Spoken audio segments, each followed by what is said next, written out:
হৈছিল সেইকাৰণে কথাটো ইহঁতক খুব এদি হুলস্থুল কৰি আছিলে ফাংচনত সেইকাৰণে কিবা মানা কৰিছিলে বুলি শুনিছোঁ সেইটোকে আখাই লৈ প্ৰথমবাৰ তাক মাৰিম বুলি আহিছিলে কিন্তু কোনোবাই বাধা দিলে সেইকাৰণে গ'লগৈ তাৰপিছত আকৌ আহিলে তেনেকৈ দুবাৰ আহিলে শেষত যেতিয়া ফাংচন শেষ হ'ল তেতিয়া তাৰমানে সকলো ঘৰা ঘৰি যাবলৈ হ'ল লগৰকেইজনো গ'লগৈ ইও সেই ঘৰমুখী হৈছিলে কিন্তু ঘৰ নাপালেহি আৰু তেওঁৰ লগৰ ল'ৰাজনে দেখিলে দেখি পৰি থকাহে দেখিছে আনি আৰু হস্পিটেললৈ লৈ আহিলে তেতিয়া মোক খবৰ দিছে তাৰ বাহিৰে যিহেতু নাজানো বাকীহঁতে এনেই কৈছে এতিয়া যে মানে তেনেকুৱা হেৰি এটা আছে পানী দুনি খাই থাকে ড্ৰাগছটো খাই থাকে খাই মানে তেওঁলোকে টিম হিচাপে থাকেই ড্ৰাগছ খাইছিলে ল'ৰাকেইটাই ড্ৰাগছটো খাই বুলি শুনিছোঁ কিন্তু নিজেতো দেখা নাই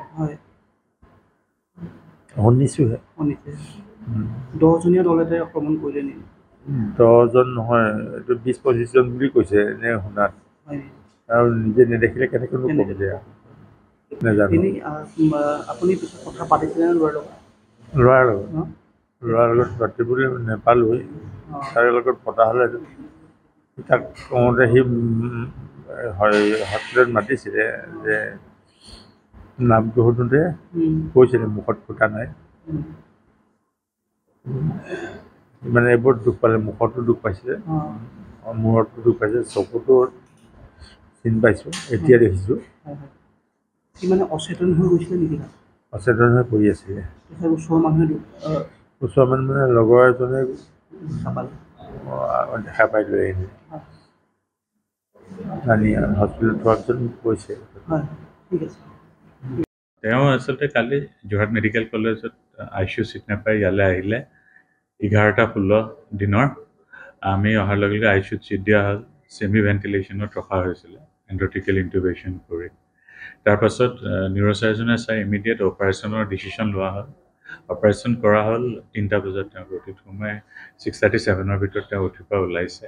ব্ৰেইনৰ দুখ পাই ব্ৰেইনটো বেয়াকৈ ফুলিছে সেইখিনি অপাৰেশ্যন কৰি যিমান পাৰে উলিয়াই তেওঁ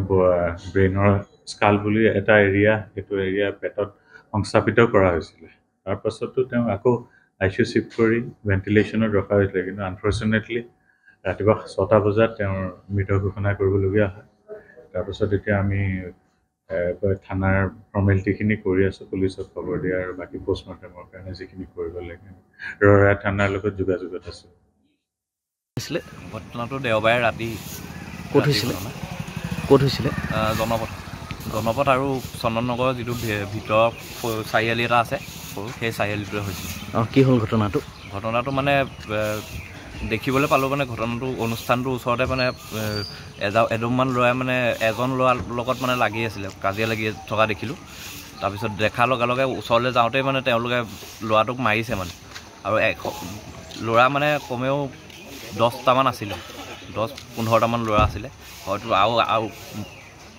স্থানীয় যুৱক নহয় মোৰ মতে হয়তো মই সন্দেহ কৰা মতে তেওঁলোক ওচৰে পাজৰে কাক মাৰিছিলে বেদাংগ ভূষণ বৰুৱা বুলি কয় দাদাই হয় চিনাকি দাদা মই এই চিনাকি দাদাক দেখিয়ে মানে ওচৰলৈ গ'লোঁ মানে কি হৈছে বুলি তেনেকুৱাতে দেখিলোঁ তেওঁক মানে গোলকৈ পিটিছে মানে তাৰপিছত তলত পেলাই দিয়াৰ পিছত ল'ৰাখিনি মানে পলায়ন কৰিলে জেগাৰ পৰা কিন্তু এটা ল'ৰাকো মানে আমি চিনি নাপালোঁ ভালকৈ বচাবলৈ চেষ্টা কৰিছিলোঁ যিহেতু সেই জেগাখন মানে আন্ধাৰো আছিলে ডক্টৰৰ ওচৰলৈ লগালগ আমি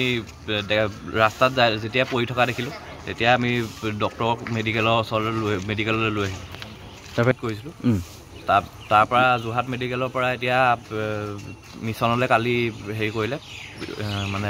ট্ৰান্সফাৰ দি দিলে ICU যিহেতু তাত খালী নাছিলে সেইখিনি আৰু তাৰপৰা ডক্টৰ এতিয়া কি কৈছে এতিয়া বৰ্তমান তেওঁ আজি অলপ আগতে ঢুকাইছে ঘটনাটো হৈছিলে হয় বিহু ফাংচনৰ ওচৰতে হয়